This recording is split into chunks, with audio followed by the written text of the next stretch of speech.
104.9 XFM. You alright? This is Karl, producer of Ricky Gervais and Steve Merchant. They're not about today. Ricky's on holiday. Steve couldn't be bothered. So I'm left here with all the DATs. That's a digital audio tape of all the shows they've done since they've been here over the last, I don't know, year and a half or something. So we'll play you some of the best bits. Alright, so here's the first bit. I said in the past to you, Rick, that my grandparents, so I love them dearly, but it's like for the last 30 years they've been waiting to die. I know. It's like they just sort of, it's like, you know, the novelty wore off of life. Life in the 50s. Yeah, they got kind of bored of it. Life, yeah, in the 40s, it was brilliant. All sat around the old Joannas, the bombs fell, singing. They loved that. The 50s, you know, that was great as well, because that was the post-war years. It was, you know, it was a bit tight in the pocket, but it was all right. Everyone pulled together. And then the 60s came along, all the crazy music, the funny hair. Let's stay in bed. Exactly. They basically stayed in bed. And it was one Christmas when my grandmother said to my dad, what do you like for Christmas? What do you fancy for Christmas? And this must have been, I don't know, 20 years ago. She said, what do you fancy for Christmas, Ron? And he went, well, you know, I could do with a nice big kind of warm winter overcoat. She said, don't worry about that. Don't worry about that, because your father will be dead soon. It's what you can have his. Meaning my granddad. Well, to be honest with you, my father's still waiting. Which is good news. Good news for my grandfather. Less good news for my dad. He's freezing. He's freezing. He finds out, how is he today? He's fine. Oh, okay. Oh, I'm freezing. It is such a weird mindset, that. I think it's that, to me, is what sums up people from that older generation, the 40s and 50s. And it seems to me that you've got that kind of mindset. It's like you were born in the 30s. And whenever you talk of your childhood, it's like you had like a big potato to take to school. And a hoop and a stick is a Christmas gift. The other thing is, I think that that sort of generation, it seems that the man is dependent on the woman. There's a total dependence. Oh, absolutely, If she dies, he's done. Yes. He's done for. Just pine away. If he dies, she's got 30 years of pottering. Absolutely, yeah. Do you know what I mean? And going to, like, you know, the youth club and the church. I know what you mean, yeah. It's sort of like that. It's sad. Of course, it's sad for them, but it's sort of not the end of their life. No, sure. And it sort of is the other way around. I don't know why that is. Yeah. It's terrible. That's a little melancholy thought for I know, Christmas I've really brought it. You brought it down. You've brought it down. I've brought it. This isn't a nice show at all. This is terrible. Well, we're going to have people just killing themselves. What? Right, you ready then? So, just in case you haven't heard it before, I'll give you some initials of a band or an artist. We're not doing Rockbusters now, are we? Yeah, I thought, well, we've just... Oh, no, we keep that going. Then we got... I love educating Ricky. That's my favourite thing now. Well, what do you want to do, Steve? Let's do the clues. It's just like he's sort of bigged up the prize. And so this is only by email. Give the email address out now for people to write it down now, Karl. Right, it's ricky.gervais@xfm.co.uk. ricky.gervais@xfm.co.uk. Only entries on email. Yeah. You're going to get 3 clues. You've got to get them all right. And you win all the win all those prizes we said. Okay, Karl, go on then. Right, and just a quick example, one of the first ones we did, it was like AK, and the clue was exploding pet, and it was atomic kitten, right? Yeah. So you understand how it works now. These are your clues. The first one, that army has got some well-nice trenches. That army has got some well-nice trenches. Excellent. Yeah. And the initials there are DW. Do you write some of the questions for 15 to 1? Go on. So that army has got some similar phrasing. Trenches. Okay. Okay. The second one. What are the initials there, Karl, on that person? DW. DW. Yeah. Right. The second one. The top of them curtains are all wrecked. All the materials all worn. He acts it out though. We've got to get him on telly. We have got to get him on telly because his little face and his gestures. That's the second one. The initials being HV. Okay. The top of those curtains are wrecked. All the materials all worn out. Right. HV. And the final one, here's the final clue. I was in Texas the other week, right? I tripped and landed on my knees in a puddle. What's the initials? WH for that one. So I was in Texas, I tripped up, landed on my knees in a puddle. So that's WH. Incredible. You've got it! Is it great? It's fantastic! It's desperate. Okay, time to join the record. Do you remember you're playing for these compilation albums? We got the Fatboy Slim DVD, Linda Green on VHS, and of course Executive Decision starring Kurt Russell as well. Oh God! So, Steve, do you want to pick a winner? I've got a winner when you give us the answers. Okay, so the first clue was that army has got some well nice trenches. Yeah. That was DW. Who's that? Dandy Warhols. That's brilliant. That's brilliant. All right. It's good, yeah. The second one, the top of them curtains erect, all the material is worn. Yeah. HV, that's Holly Valance. Oh, he got a phone call for a woman saying, I haven't heard it. And he was talking to her off air, and she went, what is it? Someone says, them curtains. She went, oh, right. He said, you know the thing around the top of the curtain is a palmet, not a valance. And he went, cut her off. Yeah, but my auntie's always making balances on everything. I'll tell you about that next week, right? I'm looking forward to that. Right. Is this the one that farted for 5 minutes? Yeah, the very same. Yeah. Right? So we'll talk about that. I was in Texas, I tripped up, I landed on my knees in a puddle, WH, wet knee Houston, right? Wet knee Houston. Yeah. So, you're a maniac. So, who's a winner? We've got Pete, Catherine and Laura in Newcastle upon Tyne. They're listening online, I assume, and they're on going to Sky get Digital. those great places. And remember, they got loads of stuff. They got the DVD here. They got Linda Green. They got Stone Roses. They got another compilation and executive decision. Can't concentrate now. Oh, well, he's all stressed because the lady from MTV is here. She's going to film his little face. So the things he said in the week, he was so worried. He's got worried about the spot on his head. That won't come out. Just so you got your best side. It's on that side. That's all right. All right. Yeah. The camera's out. Look, he's getting nervous now. Okay, Carl. Ignore the camera. Okay, just ignore the camera. Okay. Now, me and Steve have done our research for you, and we've got 2 amazing things to tell you. What should I tell them first? About the baby or the... Well, they're both equally fascinating, so you choose. I'll tell you the crab thing first, right? Steve actually saw this thing in The Guardian in the week about our research thing, and then we looked it up, we looked into it on Friday, and it is incredible. Right, listen to this. There's a thing in a bay in New England, right, where it's like the biggest, they make silicon chips and stuff for computers, right? And because of the data protection thing, after they've done them, because they have to destroy the plates, right, where the information's sort of put onto them, but there's still flakes of silicon. They sort of grind it down straight away, and some of the flakes got into the bay, okay, but some of the information's still on even the slight granules of silicon. Anyway, gets in the water, and silicon is rather like a carbon derivative. They reckon if there'd been life on another planet that wasn't carbon-based, it'd be silicon-based, because like simple sugars and proteins, it's just COH and that, and it can work with silicon, right? Anyway, the crabs have been taken up, they're still in the water, and they looked out on the beach, and over years the crabs have started sort of putting themselves in formations, like geometric format, and they couldn't work out why they were doing this. And when they put them in the experiment, they sort of like chopped them up, and they found they'd taken on silicon, and it had sort of got into their brain, and they were downloading information. They picked up little things, because it's just chemical, like electrical impulses that got information off the silicon chip, and they were interfacing it. But this is the amazing thing. One bloke sort of thought of this, and he thought, well, if it's a simple computer with a brain, if it's just a simple sort of electrical thing, then maybe there's sort of, we could get it down. So what they did is they made a thing called a biointerface, and they put it into the crab's brain, just a really simple brain, so it's measured avant-garde, right? And it got impulses from it, and they were getting like computer, just flashes of like symbols and geometric things right on this screen to read the crab's brain, and it was stuff like fragments of a.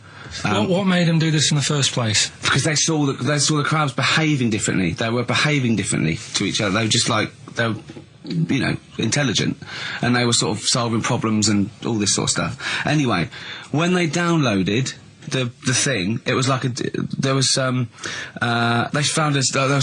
found one of the secretary's names where it had been on the silicon chip, where it was just like a flash of a computer screen. But the most amazing thing is, they downloaded a memory, right? It was like a snapshot where it had been burnt onto the retina of the crab, just a snapshot of something, and it was like a picture of the beach, like a couple of years ago, right? And they also did, incredible, it was like just a digital black and white sort of thing, so they could see what the crab had seen. Amazing. Jeez. Amazing. So intelligent crabs. What are they doing with them now? Super brain. Well, they think this is the upshot. They think they could use it as spy crabs, because they could get these crabs. Also, the other thing is, as generations went on, right? So they put a crab in the sea or something, right? Lots of crabs in. And then as generations went on, a newborn crab, they downloaded the memory, and it had the memories of its great all together. It had every memory that any crab had been related to it beforehand. Because it passed it on, it just passed it on. So not even ones that had been eating the silicon stuff? Yeah. No, these are just like ones that have had kids? Yeah. And they've got like... And they know so you'd know everything, your everything right the way back. So would that work if we ate silicon? Well, I suppose so. So what are they going to... Well, they can use them for all sorts of things, though. I mean, that's what's incredible. I mean, I don't know how you train it particularly. I don't know, it'd be quite tricky to train, but I'm assuming if they can do it that way, then presumably they can give it certain silicon information, which they can then plant in it, if you like, within its sort of food. Also, if you get them onto enemy beaches, you'd have like 1,000 digital cameras just sneaking around. You could get Osama bin Laden or someone. They don't understand the information they've got. No, they don't know they're doing it. They just download them. So it's not like you could torture them and they won't be able to sort of give you the information because they wouldn't know what information they had because they're just. But the first crab they downloaded, they just kept seeing the same picture of a big crab feeding it, which they really, yeah, wow, that's what like its mother crab or something. Yeah, just memories of it as a child. But they're not in colour, presumably. Because no, it's all in black and white. It's just a digital camera because it's just they don't see in black and white, so it's just like a I don't know. I think it's burnt onto the retina or something. And the only one that they kept were the ones they saw a lot of the time. Wow. I mean, in a way, some of the educating Ricky I've got for you today is on the similar lines. Right. Oh, you've got to be impressed by that. You've got to be impressed by that. That's pretty good. I mean, I'm interested to see, what they do. What they do with what the crab developments are. But yeah, no, that's pretty good. Yeah. But I mean, amazing. Yeah. Amazing. Well, just digest that information because that's not even the most impressive one we found. I think it is. I suppose it's pretty impressive, but the next one's maybe more shocking. Okay, right. But let's play a tune, and Ricky's got another extraordinary. Okay. 4.9. I'm Ricky Gervais. With me, Stephen Merchant. It's the best of. You've been voting in all week, sending your emails. So here's the clips that you wanted. Wu-Tang Clan and Gravel Pit. We love that, don't we? I love it, yeah. Yeah, brilliant. Classic track. We're talking about embarrassing stories and stuff, and I don't know if I've told this on the radio before. Have I told you, Karl? I'm not sure. But this was when I was working at the BBC. This is not even long ago, and I'd moved to London, and I was fairly new in London.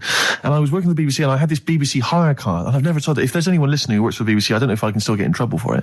But this BBC hire car, and it was like I'd been ferrying kind of actors and people and production people around all day in this car. And I was driving back, it was quite late, it was about sort of 7 or 8, and I was driving back, and I pulled in to get some petrol to fill up the car every day. And I went into this garage to fill up some petrol, and I was there, and two blokes came in a white van, right? They pulled into the forecourt, and I was filling up the car, and they went, "Hey, do you want to buy a couple of speakers?" And I said, "Yes, I do." Yeah. Because to tell you the reason, it was like I was so flattered that they thought I'd be the kind of bloke who would A, need some kind of classy speakers, and B, would like to buy them on the sly. Do you know what I mean? Yeah. I thought, they like the They've seen me. They've seen I look a bit of a hustler. Exactly. Yeah. I'm a street sort of guy. You can see by the way I use my walk. Exactly. Yeah. So I couldn't believe my luck. So they drove behind the garage, the little sort of garage bit at the back, and I went round there, sort of casually went round there, sort of locked the car, went round there. They went, open the back. You had 2 speakers in there. I said, "Are you sure these aren't knocked off, mate?" He went, No. We work for Dixon's. This is the story he spun me. We work for Dixon's, right? And we're delivery men. And if we make a delivery and the person's not there to sign for the goods, then we have to bring them back to the warehouse. But if we can sell them on the way back, then that's really good for Dixon's. Dixon's must love that. And instead of thinking, are you sure some kind of troubleshooter didn't... I mean, did someone going to go into Dixon's and go, you're not getting in the garage forecourt market? Jones. Exactly. Get a couple of lads in a white van. Exactly. Yeah. So anyway, I sort of bought this story, and I was a little bit dubious, and I went, right, let me hear them then. And he wired them up to the car stereo, and boom, boom, boom, they're playing. So it was some groovy hip-hop. I was thinking, great, these guys know what I'm into.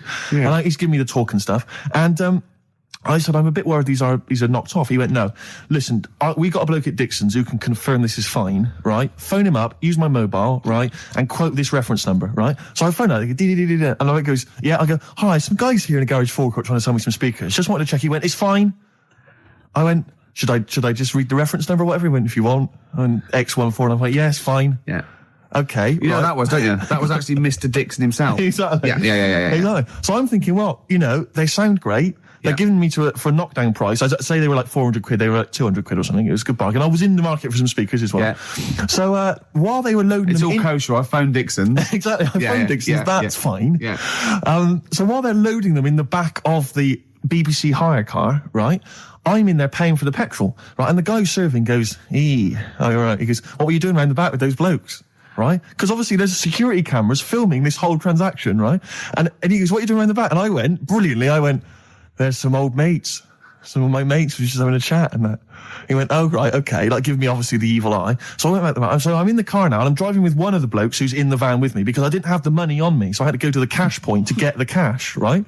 So I'm driving with him and the other guy's like following me in the van and he was like a northerner like you and he was giving it all the, all right, yeah, you know. I tell him, my girlfriend's a DJ, she's got some of these speakers, they're fantastic, da-da-da, and he's giving me this. And then my mind starts working. Now that I've got a bit of time to think, I'm thinking, wait a minute, this all sounds a bit dodgy. Yeah. It dawned on me, Rick. You know, Paul, are you? You're streetwise. Exactly. You're streetwise, Steve. Not only that, I was thinking, how am I going to get them home? I've got to drop the car off at the BBC. How am I going to get these huge speakers back to where I live? And how can I pay for them? Because I've just spent £100 on Find the Lady with a couple of blokes in the square. It seemed like a fair game. Some of his friends were winning. But so I explained to him, I said, I can't get them back to like Brixton where I was living at the time. He went, don't worry, give us an extra 20 quid, we'll take them home for you.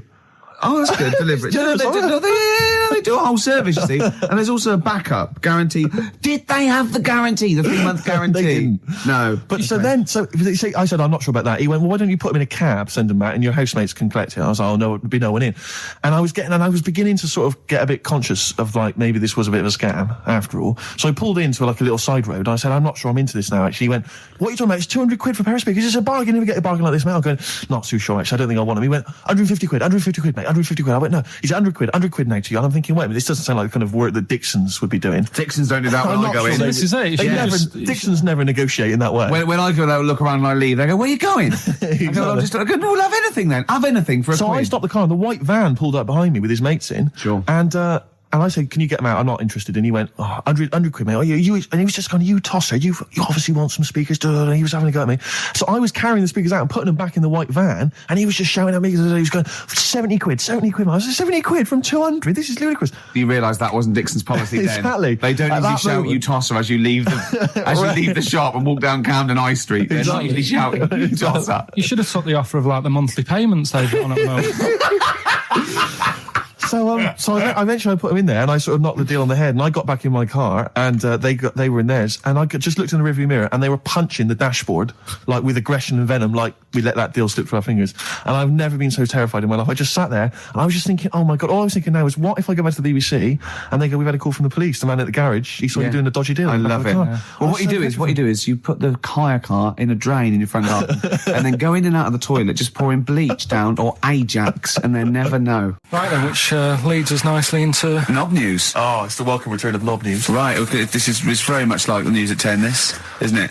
I do a bong, or in this case a schlong, and he gives me the headlines, the knob news of the day. The big, where have you collected all this knob news? Was there a lot of knob news this week? It was mental this week. The amount of stuff. The way it works, you give us the bong, I'll give you the headline. Okay. Steve decides which stories we're going to talk about. And now on XFM, knob news. Schlong.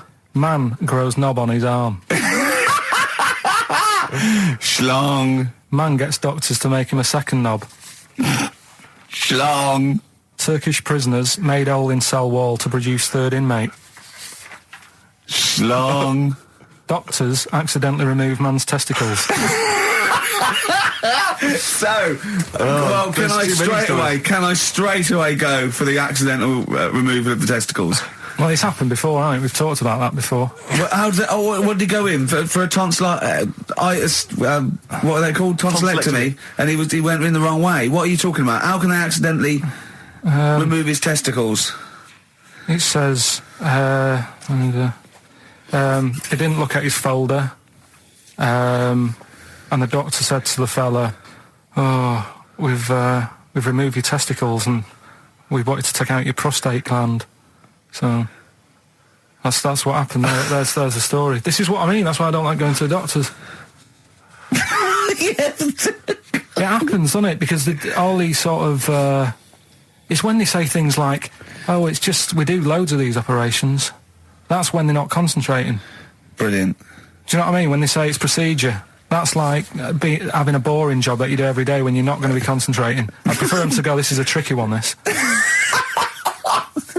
I know what you mean. I sort of do know what you mean. You watch TV programmes about, like, you know, removing someone's second head or whatever, and he's like the best surgeons from all over the world. It's televised. They can't make a mistake. They can't go, we took his legs off by mistake. Whereas the fella who's having a prostate's like, oh, do you want to do it? I'm sick of doing that. Yeah. And they're probably doing a crossword whilst writing it. Of course they are. I've seen that actually in operating theatres. They're doing a crossword. That's what I mean. Yeah. I was just examining some of the other knob news, Rick, a little bit more closely. Man gets doctors to make him a second penis. I'm sure we're all interested to know what happened there. Yeah. A German who persuaded doctors to give him a second penis has lost his wife after he showed her the result. Biker Michael Gruber lost his original penis in a motorbike accident, and doctors built him a second one using a mixture of skin, bone and other tissues. Bone? Apparently, the penis worked so well that he was even able to father a child with his wife Bianca. But Gruber was still not happy and asked doctors to repeat the operation and build him a better organ, to which they agreed. From his hospital bed, he said, I've got 2 penises, but no wife. I'm hoping when I get rid of one of the penises, I'll get her back. What do you mean?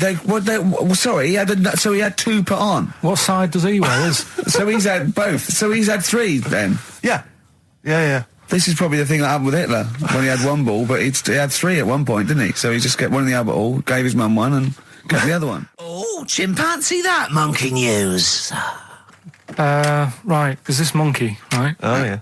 I think his name was number 6 or number 7 or something, right? In this lab, right? Yeah. And anyway, it's in there with like the rabbits and little mice and stuff like that. And The rabbit smoking. The nurse, right? Not the nurse. The woman who works in the lab. What would you call her? Is it a nurse? Depends. Depends what her job was. If she was a lab assistant, you call her a lab assistant. All right. I mean, they probably call her by her name. All right, lab assistant, right? Kirsty. So she's. I think it's probably Kirsty. Right, Kirsty Morris. Well, she's in there, right? Yeah. And she don't work with many people and that. She's mainly on her own with, just putting lipstick on rabbits and stuff like that, right? Chimpanzees out. So, chimpanzee. He's putting on lipstick. Chimpanzees because he's got hairy legs. He gets pally, right, with this woman because he gets to a point when she sees him every day. It's the way he sort of tries to string out like it's a narrative love story. Did the chimp put its hand out and grabbed her, and then you thinking that he made a move on her? So right, come on, he's allowed out. He's allowed out. It's not a story, is it? He's allowed out the cage and what have you every day. So he's wandering about, and as time goes on, he's watching what she's doing more and more. Yeah. Right. So he notices like the code on the door, right? Right. Whatever 247 or whatever. Yeah. And he goes, right, I've clocked that. I've got that. I'll remember that. Right. Yeah. And then he goes, right, there's a lot of lipstick and that knocking about, a lot of makeup. Right, okay. No, there's no way. Finish. No, because Steve, you know what's going to happen. I know what's going to happen. So he's there. It's ridiculous. And he's going, well, if it's there, you know what I mean? So while she's messing about with the rabbit, he gets there, he's in front of the mirror, putting a little bit of lippy on. Right? You are no! I know. It's gone too far. No, it's gone too far, Steve. Your mic's off, Rick. He's finishing the story. So- Turn mine off as well. It's gone too far. Turn him off. Just let him finish. Right, so the thing is, right, it's this monkey wandering about. It's got lipstick, it's got mascara on, it's looking pretty I good. didn't mention the mascara. It's looking all right, right? So it knows the code on the door, 247, right? So when she's sort of messing about with the rabbit, right, he goes, right, here's my chance. He's looking good, 247, out the door, through the reception man's there. He's like, all right, Kirsty, right? Don't talk shit! I Feel Free from Cream. That's pretty much the last track, isn't it, guys? I imagine on XFM 104.9. Well, I mean, yeah, I've got nothing to say after that ridiculous story. I mean, that's worse than the bank robbery to me. Yeah. That he clocks out. And the bloke on the desk. All right, Kirsty. Oh, you're 2 foot shorter and hairy. She wasn't a looker anyway. So. She wasn't a looker anyway. Brilliant. That was Radiohead and They're There. We're Not Here, all right? Pre-recorded. Coming up is one of Carl's little things. Enjoy it. All right, that's Aqualung. Good time's gonna come, innit? Right, Carl, come on in, educating Ricky. So, don't let the cat out of the bag, that's where that comes from. Comes from a crafty butcher. Right, go on then. So the next little headline is Wash Up With You. Wash up with you, go on. You want to know about that? Yes. It's a survey that they did this week. They? Yeah, some university did some survey. Brilliant. Did a world test on washing up. Yeah. and each country were given 140 pots to clean. Brits were the quickest. Yeah. Turkey were the slowest at washing up. The Turks. It's not because the little fellas that work in the kitchens with no... Is it? They can't reach. Spain were the cleanest, and the Germans were pretty good as well. So... I don't know where to start with this. Honestly, Steve, I don't know where to start with that. Sorry, what was that? Wash up with you? That was it. But was that it? Survey of washing pots and pans. I didn't understand. You said Italy were the cleanest. No, Spain. No, Brits were the quickest. Yeah. We were the quickest, but Italy was the Spain was cleanest. the cleanest. Turkey were the slowest. Yeah. Spain were the cleanest. But why weren't we clean then? Because we were washing up. Why were we not paying attention to the? We did it rubbish. We did it quick. We did it quickly, but I don't understand what it was being rated on. Who was doing it? Was it Lynette Newman or Ainsley Harriott? She's quick. Both of them are quick. Yeah. Well, they've got like kind of loads of slaves that do it for them. Did we use fairy liquid? Don't know. It didn't have. Did we use a whole bunch of Boy Scouts? Didn't say that. Just like said, it just said, that. Who had the softest hands? Who had the softest hands?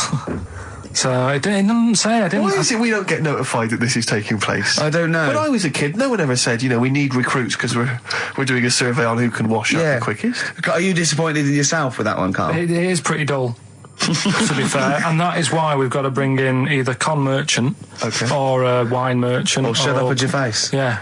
Would you be able to, if I put you on the spot in the next, after the next record, would you be able to give an example of how con merchant would work? I mean, is there something you could do just to sort of experiment? Should we play a record? I can do better than that. Yeah. What? Ads. Go on. Oh. Do you know why people tink the glasses before they have a drink? Why they tink? The verb to tink. I do know that, Carl. Is it about poison? It is. Here we are. What, would it make a different noise? Nope. Brilliant. Go on, explain Why? it. You explain it, Steve. No, don't, Steve. You explain it, Carl. Go on. Oh, I've started, so I'll finish. Come on, Carl. Explain why they tink the glasses. Ages ago, Yeah. only people with money had drinking or something. That's like one of my film reviews. Years ago. Welcome to History Now. Now, ages ago, only people with money had drinking or something. Keep going, Carl. Keep going. Like spirit and stuff. So they'd it's like businessmen. It's easy for you to say. This is getting to be cruel, isn't it? This is amazing. Yeah, go on. Why did you open your mouth, Carl? What were you hoping was the best that could happen? Because you were trying to make me look stupid before with the planet, so I'm... Whereas you know... Yeah, go on, no, come on. Businessmen with money have got to drink and ching. Okay, so then... So they'd nip round to have a chat about whatever they're earning money with. And they'd say, right, do you want a drink then? Yeah. Oh, yeah, that'd be alright. Yeah. So, rather than just pouring it out of a bottle into a glass and saying, there you go, it could be going, hang on a minute, it could be poisoning me head and trying to, nick my business idea. Yeah. So what they'd do, it'd sort of pour a bit of his drink into the other person's glass and you get that tink noise. And that's like cheers, No, Carl, I just have a slight amendment there. I think what it was you're absolutely right that they would then test each other's drinks to show that it wasn't poison. But over the years, that was reduced to just chinking the glasses by way of saying, let's not actually bother going through the whole rigmarole. They just did the chinking of the glasses. Yeah, that's good. It was exhausting though, wasn't it? I know. Was it worth it, do you think? Well, I like that, because people carry that with them, though. When they do that, they'll think, oh, that bloke's definitely not trying to poison me. Yeah. So the horrible thing is that now, when I do the glasses, I can laugh and go, they don't know I've poisoned them. Exactly. You should always do the pouring back and forth. It's a shortcut, it's a slippery slope. Just be careful. His homework was to come up with those stupid lateral thinking problems. We maybe should give an example of the... Romeo and Juliet, right? Romeo's asleep on the bed, Juliet's on the floor, covered in water and broken glass. What happened? And you ask all these stupid questions, and it's... Romeo's a cat and Juliet's a goldfish. Again, awful. What am I thinking? Yeah. Yeah, come on then, Carl. Right, Yeah. there's a bloke lying on the floor, right? He's cut his head, blood's coming out of his head, and all his mates come running up, and they're all stood round him. Yeah. And they don't take their hats off as a mark of respect. That is outrageous. Why didn't they take their hats off? I'm laughing, but it's probably as good as the real absolutely. ones. A bloke's fallen with his... Yeah. He's lying on the floor. Yeah. he's dead. Yeah. His mates come running up. Was it important that his head was cut? I don't know. I mean, Would it have been okay if he'd been wearing a hat? He wouldn't have been dead if he was wearing a hat. What's your answer? No, you're meant to answer a question. You don't just go, what's your answer? You say, where's the turn? So you go, no, and I have to guess. It's obviously like sort of motorcycle stunt team or a parachute. Why didn't they take their hats off? Because they're probably still on the motorbikes or something, or... Well, yeah, but if you mark a respect to someone, you could take your helmet off. I'm getting angry. What? They're parachutists. Why couldn't they take their helmets off? Because they're coming down from the sky. But he's on the floor dead. Well, yeah, but they can look down and see him on the floor. Are they on the floor, Carl? They're on the floor as well. They're walking, are they? Yeah, well, they sort of stood there looking at him. They're stood there. Yeah. They're stood on the floor looking at him. They're soldiers. Why? But why? Because it might be in a battle zone. They might have their helmets on, and he's been shot in the head. No. Well, that does work. You see, this is my point. That one works. That one works. Unless you've given us a piece of information where that doesn't work. What's the difference? Why is yours different to he's been shot in the head in the trenches, and they're looking at him and they keep their helmets on? I just don't think it matters as much. If they're in the trench, they're already guarded a little bit, so they could take their hats off. It's the best mate, for God's sake. Okay, he's dwelling on this. Are they normal hats? What kind of hats are Give you the they? answer. No, don't get ratty.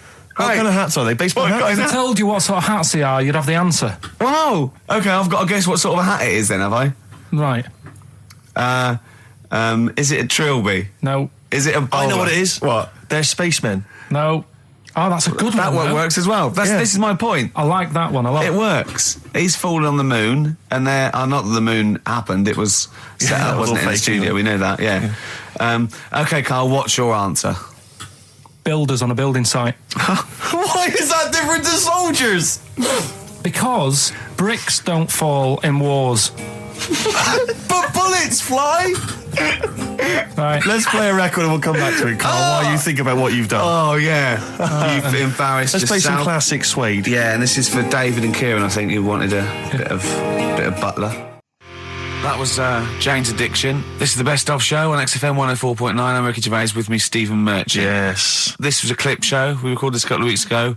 I hope you had a Merry Christmas. It's not over yet, because tonight at 9:50 is the second part of The Office Christmas specials. It's brilliant. Watch it, and we'll be back next week live. I'm Ricky Gervais, with me, Stephen Merchant. Bye. Have a great new year.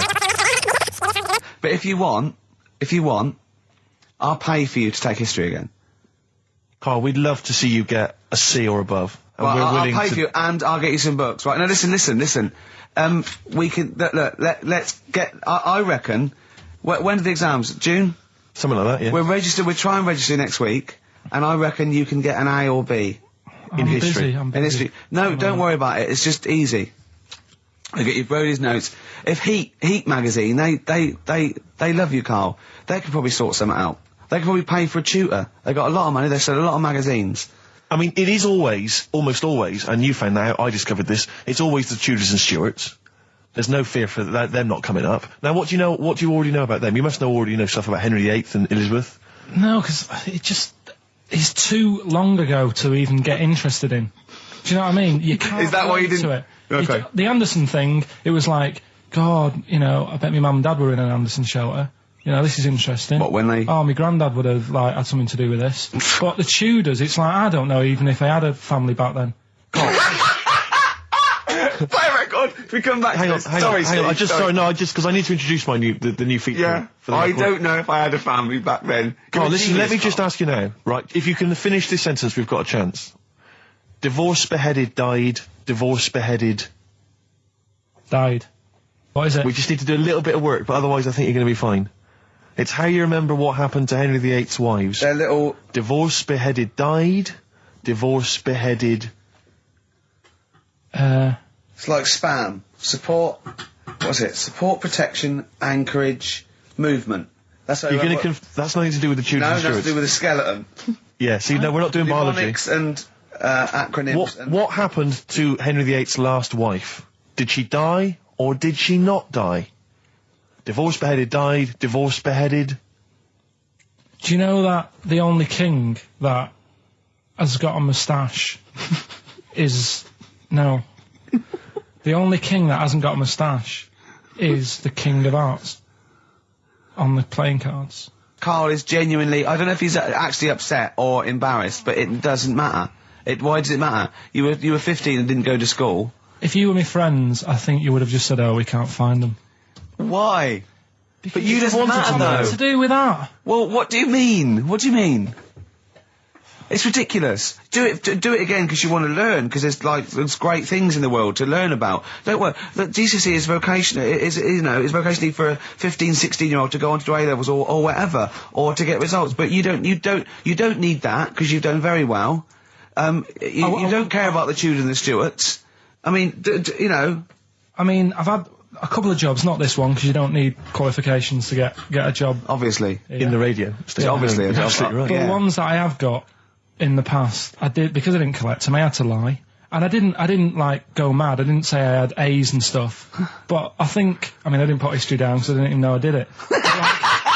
So it's a bonus. I kind of treated myself to like a D and a couple of C's and that, so it's like, well, he's not. I love the fact that Karl even then was honourable. It's like, I'll at least put down the ones I think I took and lie, but the ones I didn't take, I won't lie about. Yeah, and don't give yourself a B. Exactly. If they're going to find out you lied, give yourself a B next time, It could Karl. backfire, couldn't it? I mean, my brother's a bit mental, and he used to do things like go for jobs and say, "Oh yeah, I've done this before," like being a mechanic, and he's never even picked up a spanner, and yet he'd have the confidence to go and try and fix cars. Well, I'm not that daft, but God, and he. Who do you blame for this? That's just an easy way out. I have to blame myself. No? Yeah. What was the teacher like? Well, there's loads of different ones. I didn't like. I mean, the history teacher, it is my own fault, because with her, she's a bit mental, and I used to kind of stop the lesson by saying, "Oh, miss, tell us about your fireplace you've got that is made from a gravestone." Because that's what That would stop any English teacher in their tracks. And she loved telling you about it. Yeah. It was like, oh, I learned brilliant. that from a teacher. So that's why I didn't know about divorce, head loss, and all that. Yeah. Dandruff legs. Horse, head loss, dandruff legs. But remember now, divorce, beheaded, died, divorce, beheaded, survived. That's all you got to remember. And what's that? That's what happened to Henry VIII's various wives. In order. What does it spell out? No, it doesn't spell out anything. You just got to remember the rhythm. In order in which he married. Yeah, but it helps. It's like when my mum taught me the alphabet. She taught me as like a song. A, B, C, D, E, F, G. Yeah, constant. No, not like that. Huh. That's how everyone else could do it, and I couldn't do it that way. Right. What tune did she do it to? It was A, B, C, D, E, F, G, H, I, J, K, L, M, N, O, P, Q, R, S, T, U, V, W, X, Y, Z. I feel like, feels like Christmas Day. Well, you didn't get the gift you wanted. Yeah, do you know that, like, anticlimax? Yeah. When, You've been looking forward to it for so long. Yeah, you know. Well, I mean, I knew you were looking forward to it. That's why it took you 14 years to get the result, and then it was 2 other people that got them for you. Do you wish that we hadn't done it? No. It's alright. It's alright, isn't it? What's your girlfriend going to say? I don't think I'll see her again. She likes a man who knows about the Tudors and Stuarts, does she? Yeah, first gladiator, then the... Yeah, you've been bluffing. Whenever she said, "Where did you go to Stuarts?" You go, "Good." Like, lots of things, but look, there's a bird. What happened to Henry VIII's last wife? Oh, I wouldn't... oh, yeah. Oh, look, Friends is on telly. Friends is on. No, I just changed the subject by saying things like, you know, about the only king in a pack of cards. That threw off the scent. That threw us off the scent. That wouldn't fool an invigilator, would it? That's the thing. You can't use that one with an exam board. I'm always looking at stuff. I was looking at stuff this morning because of Yoragella last night. eating all that funny food and that, and also they all got a bit scared last night, didn't they, with a snake? I didn't see that. So is this I'm a Celebrity, Get Me Out of Here? Yeah, he got all worried about a snake getting on the sort of wandering about in between the sleeping bags and stuff. Yeah. And they were all scared, and it's so easy. Leave it with me. Sorry, the doctor says, leave it with me. Yeah. Leave it with me. Well, they were all scared because there's a snake, and it's so easy to find stuff out. Before they, where are they? Where is this jungle? Australia, I think. Before they went, give it half an hour on the internet. I found out with snakes, you don't need to worry, right? They're deaf, they haven't got any ears. Right. So as long as you're really quiet, it'll probably leave you alone. Yep. And also, they don't have eyelids. So they were suggesting if one's coming towards you, just like kick sand in its eyes. because it can't blink, and it leaves it a bit like annoyed, and it wanders off. But they didn't do any research before they went. Yeah. And that's I think your knowledge would hold you in good stead. I don't think you need to know any more than you know. You know, you've done maths, you think? Yeah. Did no revision for that? no. Okay.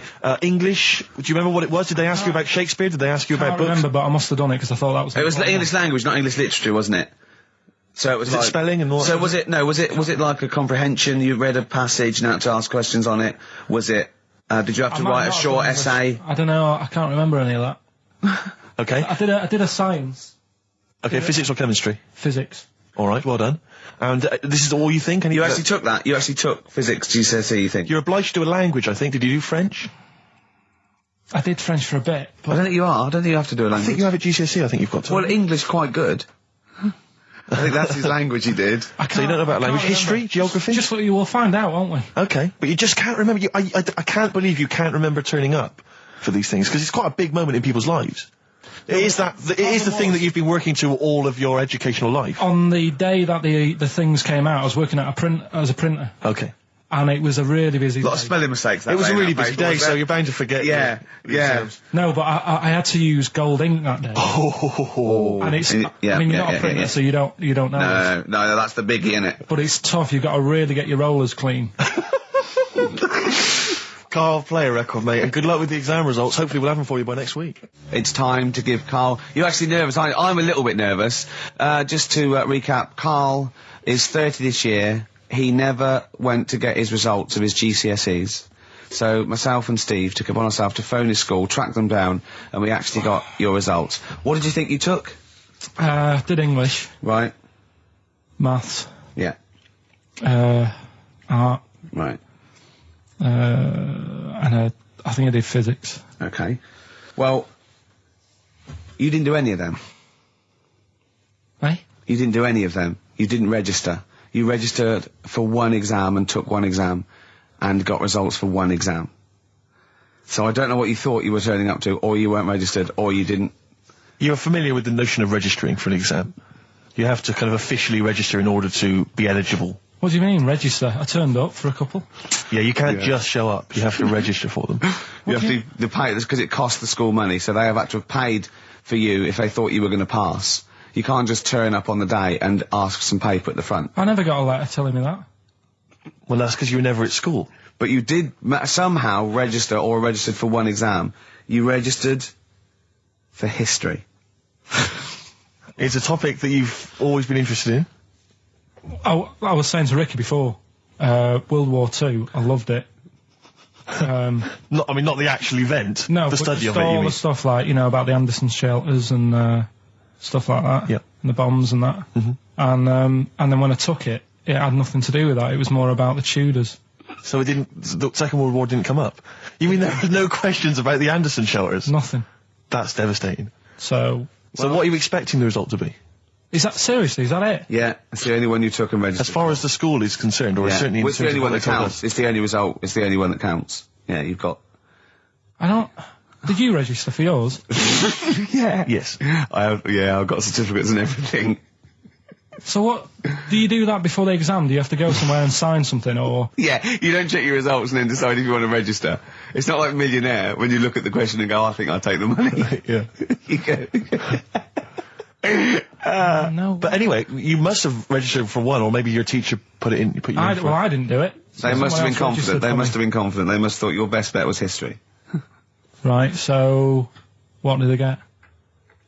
You got an E, which I think, technically, is a pass. E. It's a bad pass, but there's F, How and there's much U. You're not going to be doing a PhD. You can get an F, right, which is fail, and then a U, which is ungraded. Now, I don't know why the U exists, because F means you failed. U is like them going, you not only failed, but you wasted my time. So, We're annoyed Yeah, that you took this exam. so you thought they'd register me to get an E? well, they didn't. Well, they think didn't. you'd I get think any. they were hoping. It was rather like you with the lottery. They were hoping see- for something better than You nothing. see, I assume that the man who registered for that thought he can scrape an E if Anderson shouters come up. Yeah. Well, that's it. You've got. Now, what I'd like to do, Karl, is I've started your re-education. You've read a book on Rasputin. I'll be asking you a few questions about that later. I've got another book for you to read next week. Next week, I've got a I'm little... not in the mood. What? Not in the mood. Oh, come on. Look, what's that? What does that say? It's that fella, it's the picture of the bloke that he used to use for Citizen Smith. Yeah? Che Guevara. Yeah. Yeah. He was quite happy, I think, when he found out that Robert Lindsay was involved. He went, yeah, of course you can. No worries. No worries, yeah. What are your feelings, Carl? What do you think? Are you emotions depressed? I'm just a bit annoyed because I'm sure I turned up for more, so it just wasted me time. Listen, they don't matter. I'm sure you're doing very well. You know, you can educate yourself. GCSEs are merely a step on the ladder to help you, not just for education, but, you know, they're more vocational than anything else. You're doing very well, and you're reading books. Don't worry about it.